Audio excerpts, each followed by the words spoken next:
Hello and welcome. My name is Noah Deere. Today we're doing Lesson 14, Iterated Integrals in Math 254 Vector Calculus 1 for Portland Community College. The content today is we're going to look at volumes via double integrals. So instead of using the Riemann sum, we can now just use our integration rules in order to find volumes between a surface and the xy plane. We'll then go ahead and apply this by saying, can we find the average z value over some given domain for a surface? And then we can look at volumes of solids in other orientations. That is, we can say the surface, instead of it being given in terms of z, it could be given in terms of x or y, and maybe we have two different surfaces that we're looking at and their intersections on all those things. So we can kind of look at the geometry of that and how to set up the double integrals in order to find volumes of other kinds of solids. All right, so let's hop in here. So section 14.1, volumes via double integrals. So we're going to consider past experience with partial differentiation, where we hold all variables constant except for the single variable we differentiate with respect to, and then differentiate as usual. So for example, if I have the derivative, if I have the partial derivative with respect to x of 2x squared plus 3xy plus y squared, we would say that this is 4x plus 3y, because we think of the y as a constant, so here the 2x squared, that just comes down to 4x plus 3xy. The x goes away when we take the derivative. If y is thought of as a constant, it just sticks around with the 3, and y squared is also a constant here. So we're now going to do something similar when we do integration. So this similar process will be used to integrate functions of several variables over a region by holding one variable constant and then integrating with respect to the other variable or variables. So we're going to illustrate this with the double integral. Consider z equals f of x comma y. That's continuous over a region where x is going from a to b and y is going from c to d. So we have some region, let's say r, is going from a to b in the x direction, and from c to d in the y direction. So if we fix the x variable and get the area under the curve for f of x sub I comma y, so we fixed x to be some x sub I. So if we look at figure 1 or figure 14.1.1 below, we are fixing an x value in the interval from a to b, and then we can integrate from c to d of f of x comma y in the y direction. So that is, I'm fixing this x value, so this is my x sub I, and we can get the area under the curve here in the y direction. And then we can kind of do this for an infinite number of areas under the curve for all the different x values between a and b. So read here. By thinking of x as a fixed constant in our expression for f of x comma y and taking the integral with respect to y, we will get a function a of x, which outputs the area under the curve parallel to the y-axis at the given x value. So when we take this integral with respect to y, we will get some new function a of x, and it gives the area under the curve at the given x value. And then we can integrate that from a to b with respect to x to get the volume by essentially summing up all the areas under the curve from x equals a to x equals b. By then integrating this function z equals a of x over a is less than or equal to x is less than or equal to b, we total all of these areas to get the volume of the solid between the xy plane and the surface z equals f of x comma y. Note that this argument can be repeated in a symmetric fashion by first holding y constant to get a function z equals a of y and then integrating with respect to y. That is, we'll be able to switch the order of integration, which can be simple if we're looking at a nice rectangular region, but it can be tricky if the region that we're integrating over, the domain in the xy plane, if that domain is somehow a strange shape, which we're going to get into in the next couple of lessons, then we may have to cut it up in weird ways, and changing the order of integration becomes a little bit trickier. But we'll cross that bridge when we get there. So The volume that we get between the xy plane and the surface z equals f of x comma y can be computed via the following theorem, theorem 14.1.1. Suppose that f of x comma y is continuous on the rectangle r equals a to b in the x direction and c to d in the y direction. Then the double integral over this region of f of x comma y d capital A equals the integral from a to b of the integral from c to d of f of x comma y dy, close parentheses dx, equals, switching the order of integration, the integral from c to d with respect to y of the integral from a to b with respect to x of f of x comma y. So this tells us how to compute double integrals by means of two successive or iterated single variable integrations, both of which we can compute using the fundamental theorem of calculus if f is sufficiently well behaved on R, which is what we're going to be looking at. We're going to look at nice smooth functions f of x comma y, so that we should be able to do this without too much headache here. So in practice, integration simply begins from the inside and moves outwards. That is, variable x is treated as a constant of integration for the integral from c to d of f of x comma y dy with respect to y. Simplify those results, then treat y as a constant of integration with respect to x. Don't try and do too much at once. That is definitely the key here. Just one step at a time, work your way through it. So let me kind of show that in practice by looking at the following example. Example 14.1.1, calculate the iterated integral, the integral from -2 to 2 of the integral from 0 to 1 of xy plus x squared with respect to y first, then with respect to x. So we're really thinking of this as doing this integral first, thinking of x as a constant, and then taking the integral with respect to x, but we're going to keep it all together using parentheses as we go here. So I look at the integral from -2 to 2 of the integral from 0 to 1 of xy plus x squared dy, and then with respect to x for the outer integral. So we work from the inside out. So we'll leave the integral that is happening in the x direction out here. And so now I integrate this with respect to y. So I think of x as a constant, so I have 1/2 xy squared. When we integrate y, it goes up to 2, and then we multiply by 1/2, leaving the x there. And then x squared is thought of as a constant, so when I take the antiderivative, I get x squared times y. And we want to evaluate all of this from 0 to 1, and then we will take the integral with respect to x once we've completed that.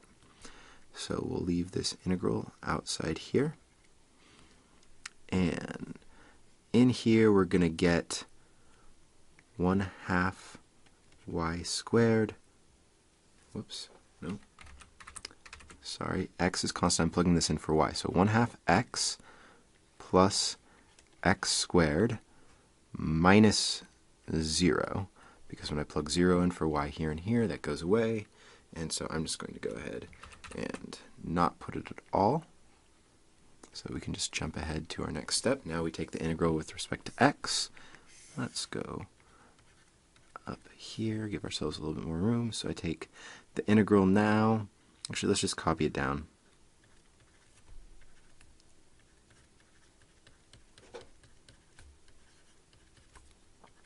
So I take the antiderivative here, and I get 1/4 x squared plus 1/3 x cubed that we want to evaluate from -2 to 2.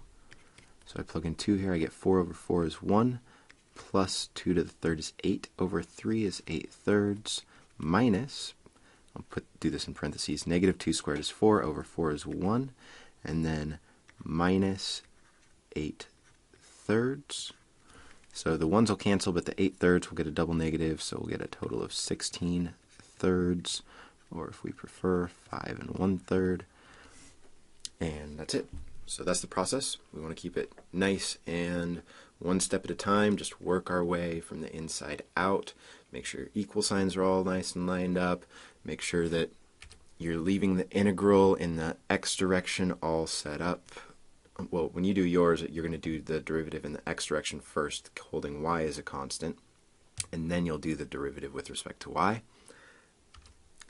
But don't drop anything as you do it. Don't go ahead and do like scratch work and try and piece it all back together. We want to keep this as one problem that all flows, where the original question, as it's written, follows through with all these equal signs and lends us finally to the final answer that is linked to the original question.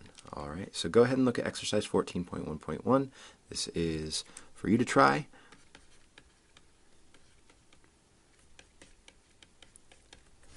Go ahead and work through this. You should get the same answer that I got before, as all we've done here is switch the order of integration with the same exact surface. So in the x direction, we're still going from -2 to 2. In the y direction, we're still going from 0 to 1. And the z value is still given by xy plus x squared for our surface. So our volume should be exactly the same, and you should come up with 5 1/3. But let's give you a chance to work through that and see that you can make it all hash out correctly. I will work through the solution on my own and then run through that here in just a few moments. And we're back. So to work through this integral, we take the integral from 0 to 1 with respect to y, and inside that we have the integral from -2 to 2 with respect to x of xy plus x squared. Taking the antiderivative with respect to x, we get 1/2 yx squared plus 1/3 x cubed, evaluated from -2 to 2. And this is all inside the integral from 0 to 1 with respect to y. And then this equals the integral from 0 to 1 of 2y plus 8/3 minus parentheses 2y minus 8/3 close parentheses dy. I'm going to go ahead and simplify this before taking the derivative with respect to y. The 2y's will cancel. 8/3 minus a -8/3 is 16/3. And so we get that this whole thing equals the integral from 0 to 1 of 16/3 dy. Taking the antiderivative here, we tack on a y since it's a constant, so it's 16/3 times y evaluated from 0 to 1, which equals 16/3, which equals 5 1/3. And sure enough, we do in fact get the same value that we got in example 14.1.1. Let's go ahead and move on to one more example of this before we do some applications. Example 14.1.2. We're going to evaluate the double integral over a region R of x times the cosine of x plus y d capital A, where our region R equals the set of points x comma y such that 0 is less than or equal to x is less than or equal to 1 or pi over 4 rather, and y is between 0 and pi over 3. Could also equal 0 or pi over 3. And so let's get the integral set up and then work through it. As long as we're at this, I might as well work the integral in both directions, or maybe give you a chance to work it in the second direction. So this integral, double integral over the region R of x cosine of x plus y d capital A, this equals the integral. Let's do x direction first, y direction second. So the y direction we'll put out here from 0 to pi over 3 of the integral from 0 to pi over 4 in the x direction of x cosine of x plus y dx, and then with respect to y. As I'm looking at this, I'm seeing that it may be smarter to do it in the y direction first, but I'm not sure. We'll look at it in both ways and kind of see what's going on. But I see that when I'm taking the antiderivative with respect to x, we have the y is thought of as a constant, but we have x outside of the cosine and an x inside the cosine. So this is telling me I need to use a u and dv situation. So I'm going to let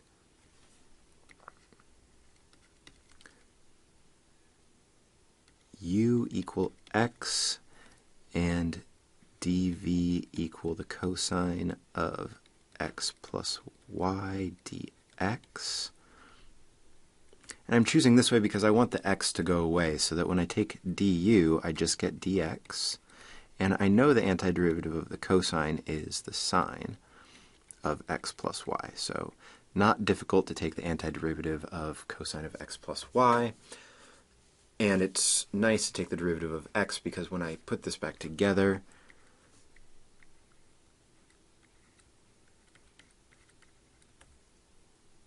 the integral that we still are going to need to take is not going to have an x and a sine of x plus y in it. So let's remember we do u times v is x sine of x plus y, and this is evaluated from 0 to pi over 4. I'm going to move this. I just really want to point out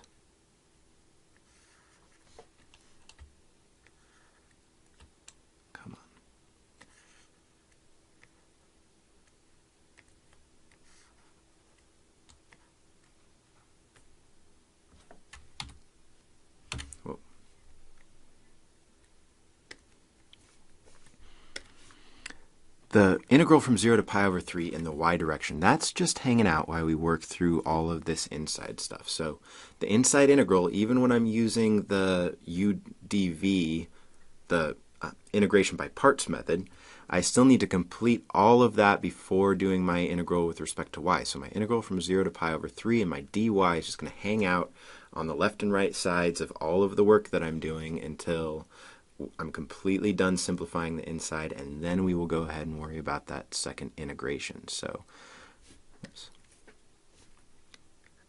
I have my u and my dv. I've got this all set up. I do u times v evaluated from 0 to pi over 4 just like we normally would, and then I do minus the integral from 0 to pi over 4 of v du, which is just sine of x plus y dx, and close this big parentheses, and then we'll do dy here after I'm done simplifying all of this.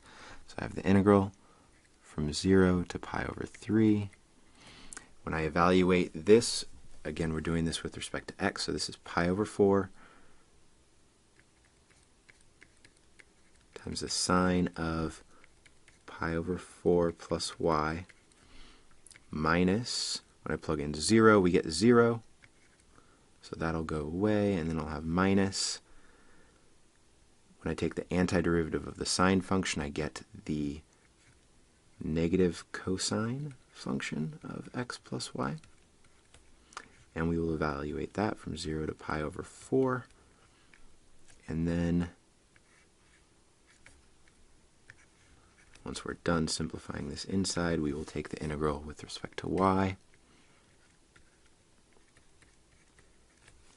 So inside here I have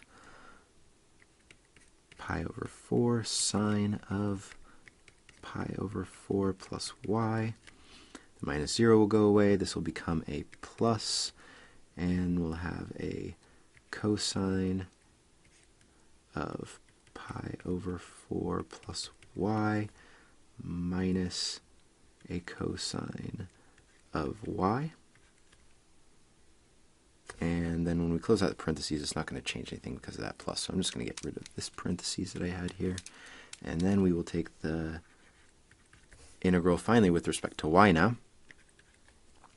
So here the antiderivative of pi over 4 sine of pi over 4 plus y. With respect to y, that's just going to be a negative pi over 4 cosine of pi over 4 plus y plus sine of pi over 4 plus y, and then minus sine of y. We want to evaluate all of this from 0 to pi over 3. So this equals negative pi over 4 cosine of pi over 4 plus pi over 3 is 3 plus 4 is 7 pi over 12 plus sine of 7 pi over 12. Make that a little bit more legible. Minus sine of pi over 3 is root 3 over 2. We'll do minus. When I plug in a 0, I get cosine of pi over 4.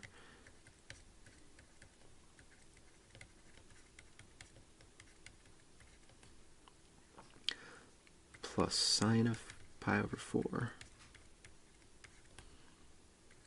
minus sine of 0 is 0. And then we can simplify this down. So the cosine of 7 pi over 12 and the sine of 7 pi over 12, we could get an exact answer here. We could use a cosine or sine of a sum, actually by putting it back into its previous form. But let's not worry about that right now. Not the lesson that we're looking at.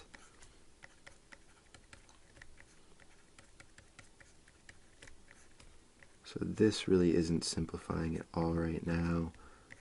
But here I can get a double negative becomes a plus pi over 4, and the cosine of pi over 4 is square root of 2 over 2.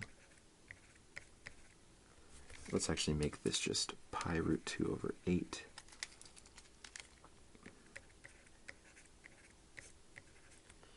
And then minus square root of 2 over 2, and that's it. We could combine these. We can also just get an approximation here. Plugging this into the calculator, I get that this is approximately 0.15140.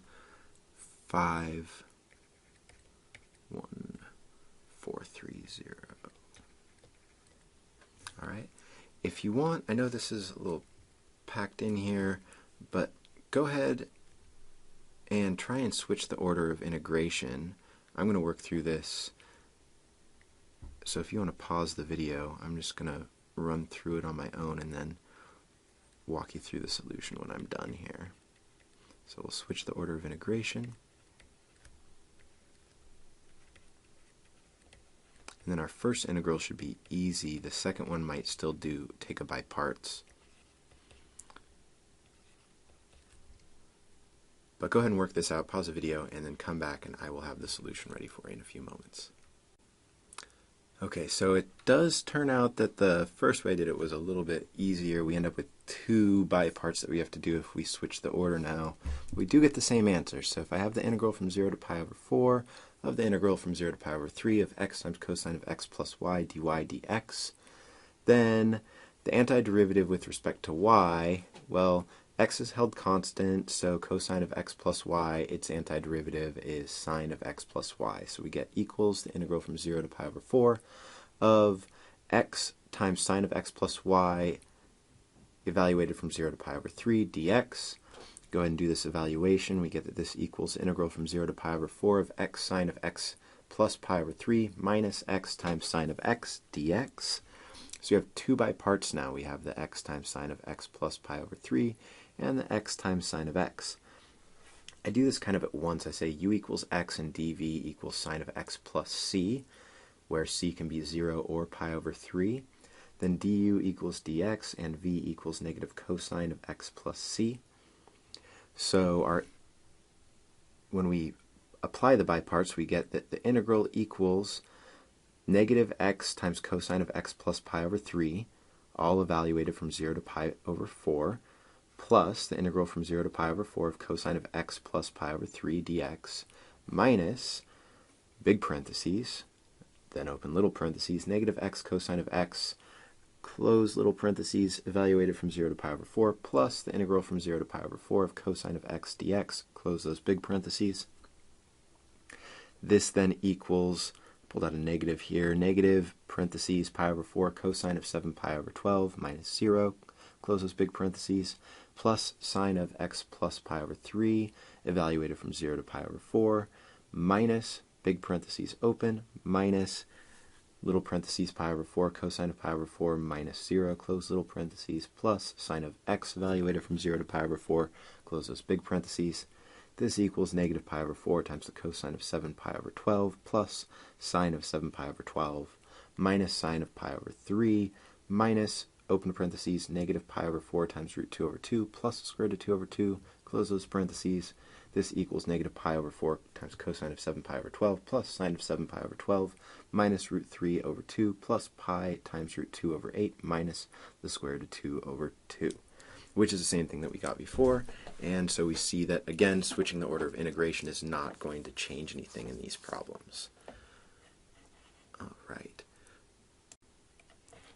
let's move on to an application of this. We want to look at the average value. So in the previous section, we did the average z value of function z equals f of x comma y is given by that the z average equals 1 over the area of the domain that we're looking at times the double integral over that domain of f of x comma y times d capital A. So we talked about where this comes from via our Riemann sums and using a table of values in order to calculate at least an approximation for the z average over some given domain. But now we can just apply the formula again using our double integrals. So let's let this be an exercise for you. Just use the formula here.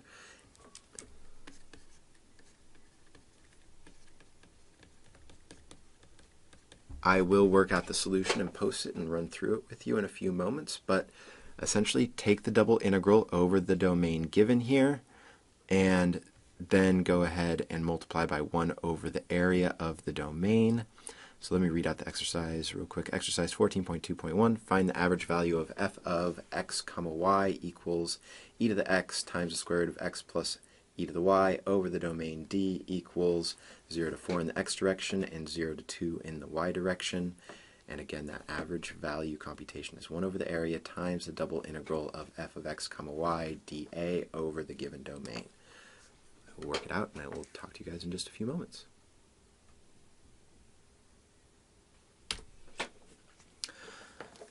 All right, so let's just run through this. So I have the z average equals 1 over the area of our domain times the double integral over the domain of f of x comma y d capital A. So setting this up, I get that this equals 1/8 times the integral from 0 to 2 of the integral from 0 to 4 of e to the x times x plus e to the y to the 1/2 dx dy. I went ahead and just started thinking about how am I going to take this antiderivative here with respect to x. So I know I could do it with respect to y, but then I'm going to have the same problem when I do it with respect to x. So I have x plus some constant. So if I'm looking for the integral of e to the x times x plus some constant to the 1/2 dx, I let u equal e to the x, dv equal x plus c all to the 1/2 dx. So du equals e to the x, and v equals 2/3 times x plus c to the 3/2. It's a little more legible.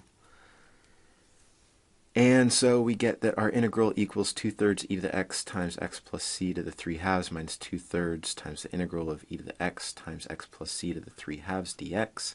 And this is not any simpler than what we had before. If I switched my by parts to go the other way, we could get this so that we had e to the x times x plus c to the negative 1/2 dx, but that's not going to be any simpler either. So what I'm seeing here is that this is not going to give us anything nice, that this isn't going to be some antiderivative that we can take easily by any means. I typed this then into Wolfram Alpha just to check if there was something that I was missing, and Wolfram Alpha said that the antiderivative of e to the x times x plus c to the 1/2 is some horribly long expression in terms of a bunch of other integrals. In other words, there is no nice closed form for the antiderivative here, which tells me that this problem is simply a use technology to work this out kind of problem. So I plugged this double integral with the 1/8 in front of it into, well, you could plug it into a calculator. I plugged it into Wolfram Alpha, and we get that it is approximately 33.1276. And as much as we might be frustrated by trying to do one of these by hand and say, I just wasted a bunch of paper and got nowhere, and I finally gave up and looked at your solution just to see that you're using technology, and sometimes we want to or need to learn the lesson of, when I'm doing an antiderivative, is this even a function that I can find the antiderivative for? Is this something that has a nice closed form? And starting to see the patterns for when we're using our by parts and recognizing that this just isn't something that we're going to get anywhere with. And to just say, you know, enough is enough, let's just throw this into the calculator and be done with it. So that's what I did in this case. Last section, this is a nice short lesson here. 14.3, volumes of solids and other orientations. So example 14.3.1, find the volume of the solid in the first octant bounded by the cylinder z equals 16 minus x squared and the plane y equals 5. First thing I always want to do is draw a picture of what I'm looking at. So we're just looking in the first octant, so we want when everything is positive over here. So we have y equals 5 plane, so that's going to be a plane right here. So this plane out here when y equals 5, we want to stop our solid then. Here's my z-axis, z equals 16 minus x squared. This is a downward facing parabola, has a z-intercept of 16. When x is 4, we will hit the x-axis. So we'll get this,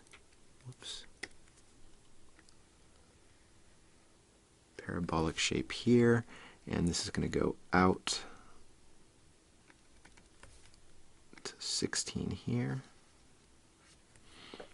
and it's going to go out to 4, 5, 0 here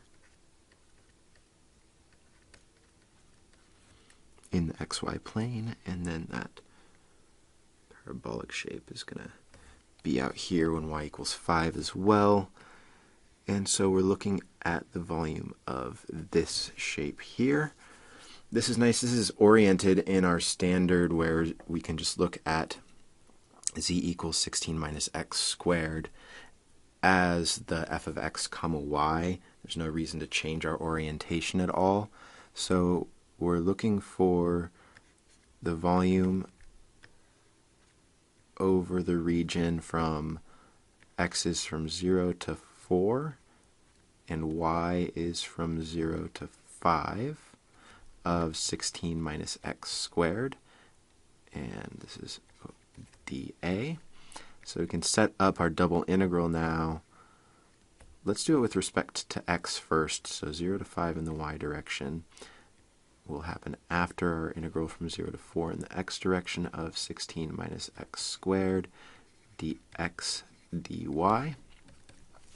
So this will be the integral from 0 to 5 of 16x minus 1/3 x cubed evaluated from 0 to 4 dy. And so we'll do our evaluation here. We get the integral from 0 to 5. I plug in 4 for x, I get 64 minus 64 over 3. And then when we plug in 0, we'll get zeros from both of them, so we have this. This equals then, let's put this together. 64 times 3 is 128, 188, 192 over 3, minus 64 is 128 over 3. And the antiderivative of that with respect to y is just y, and we evaluate this from 0 to 5. So this equals 640 over 3. This is, well, we get 210 to get to 630, and then we need 3 more to get to 639, and then 1 more third to get us to 640. And yeah, so this is going to be our volume of this region. So essentially we want to be able to interpret if we're given a region described in words like this, can we draw out the region and then be able to figure out what domain we're integrating over, if it might make more sense to switch the orientations here. We could have solved for x in our z equals 16 minus x squared equation and reset this up and integrated with respect to y and z. So let's give you a chance to work at that using exercise 14.3.1, where it says find the volume of the solid lying under the elliptic paraboloid x squared over 9 plus y squared plus z squared over 4 equals 1. And above the rectangle r equals -2 to 2, in the x direction and negative 0.5 to 0.5 in the y direction. So you may want to, you're going to need to solve for z in order to see what the top of the surface looks like. And it's under the elliptic paraboloid. There's totally a typo here. This should not have a squared. So it's just z over 4. So sketch what, you're going to need to solve for z, sketch out an idea of what this elliptic paraboloid looks like. You may think about the stretches in the x and the y as you do that. Think about what this region looks like in comparison to this, and how it fits above or below the xy plane if you need to take into account anything in that regards, and see if you can't set up this integral and take it. And I will work through the solution, come back and talk you through it here in a few moments.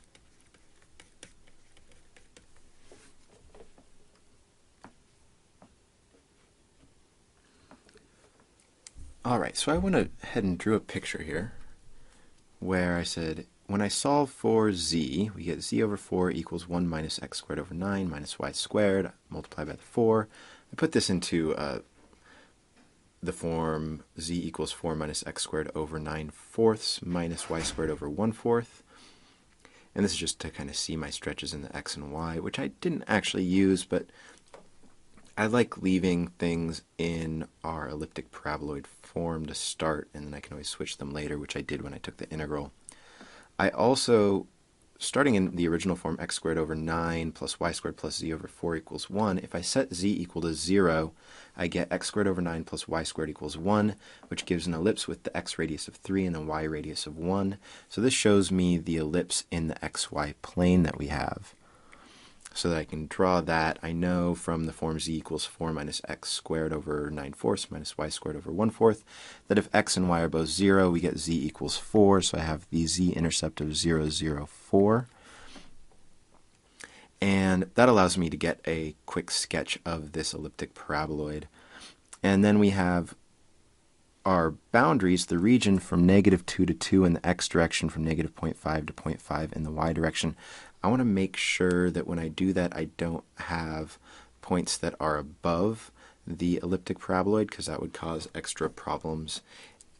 So if I go out to 2, 0.5, I want to know that we are still within, that if I plug this point in, that I am still above the xy plane, because if we had something on the paraboloid that was below, then we would have both negative and positive volume that we would need to worry about. Fortunately, when we plug in 2, 0.5 for x and y into the z equals 4 minus x squared over 9/4 minus y squared over 1/4 equation, we get z equals 4 minus 4 over 9/4 minus 1/4 over 1/4, which equals 4 minus 16/9 minus 1 equals 27 over 9 minus 16 over 9, which equals 11/9. So if we plug in that point, we are still above the xy plane.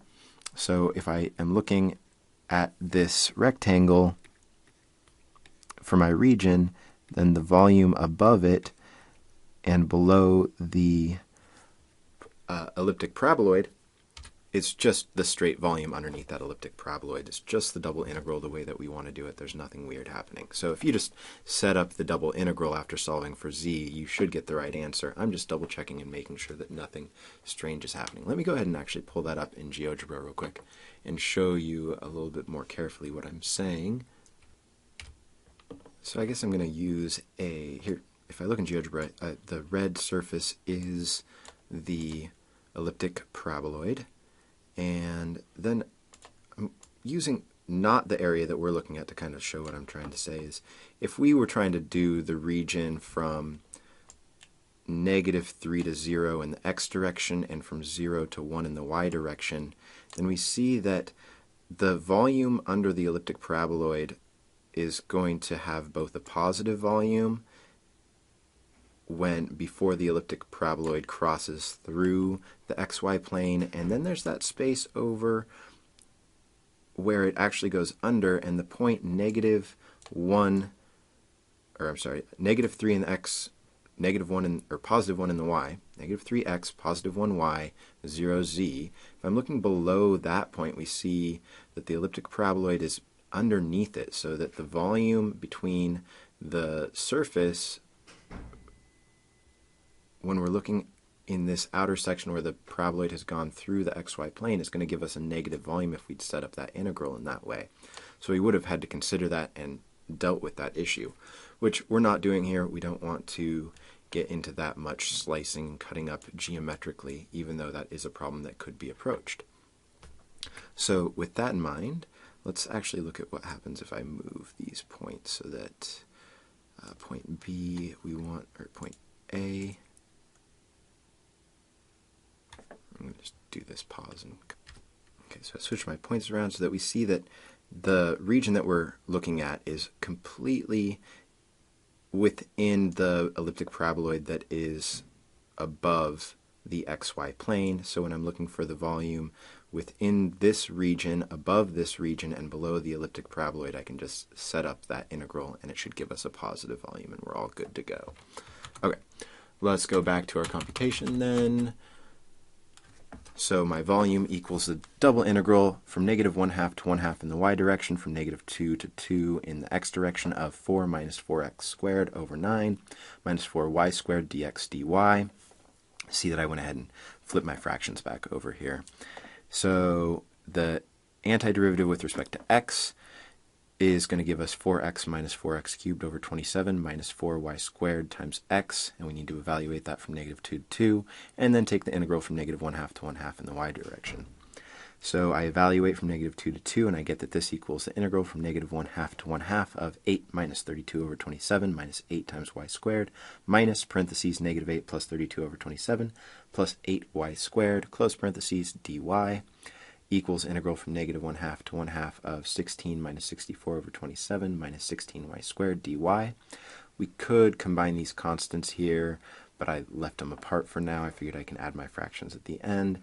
I take the antiderivative. I get that this equals 16y minus 64 over 27y minus 16 thirds y cubed.